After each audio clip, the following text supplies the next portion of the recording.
Hello friend, જય શ્રી કૃષ્ણ. કેમ છો તમે બધા? મજામાં? આશા રાખું છું કે તમે બધા મજામાં હશો. આજે 11 છે ને કામિકા એકાદશી છે, એટલે આપણે થાળીમાં ફરાળની થાળી બનાવવાની છે. તો અહીંયા જો વાસણમાં દૂધ ઉકળવા મૂકું છું, કારણ કે મારે સાબુદાણાની ખીર બનાવી છે.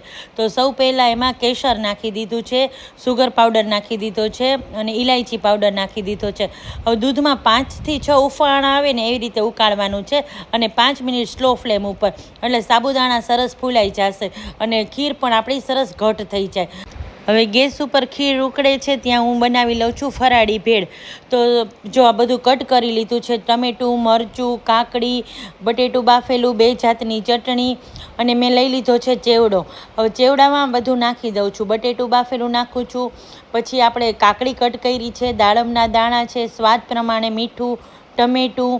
અને આ મીઠી ચટણી છે ને એ ઘરે બનાવું છું હું અને સ્ટોર કરીને રાખું છું. હું તમને ડબ્બામાં બતાવું ખરા જો કે એમાં છે ને સ્ટોર કરીને કેટલા ટાઈમ પણ રાખી શકાય, કાંઈ થતું નથી. એટલે આ એક ડબ્બો છે અને હજી એક ડબ્બો છે જે ફ્રીઝરમાં સ્ટોર કરીને રાખ્યો છે. હવે આ 2 જાતની ચટણી, તીખી ચટણી અને મીઠી ચટણી, સ્વાદ પ્રમાણે મીઠું નાખી દીધું છે અને આને એકદમ સરસ ચલાવી લેવાનું છે.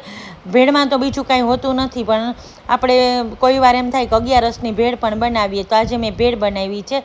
અને ખીર આપણે જે ઉકળે છે ને એ તો હું અત્યારે પીરસું જ છું, પણ ઠંડી ખીર ખાવાની વધારે મજા આવે છે. તો ચાલો હવે થાળી પીરસી લઈએ. તો થાળીમાં છે સરસ જામફળ, લાલ જામફળ, એની ઉપર મેં મસાલો નાખી દીધો છે. ભેળ પીરસું છું સૌ પહેલાં.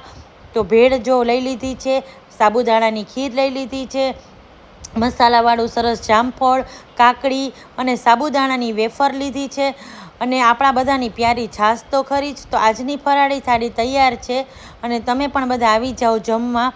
અને આ ખીર રહીને સાબુદાણાની એ થોડીક વાર રહીને જ ખાવી, તો જ સાબુદાણા એમાં સરસ સોફ્ટ થઈ જશે.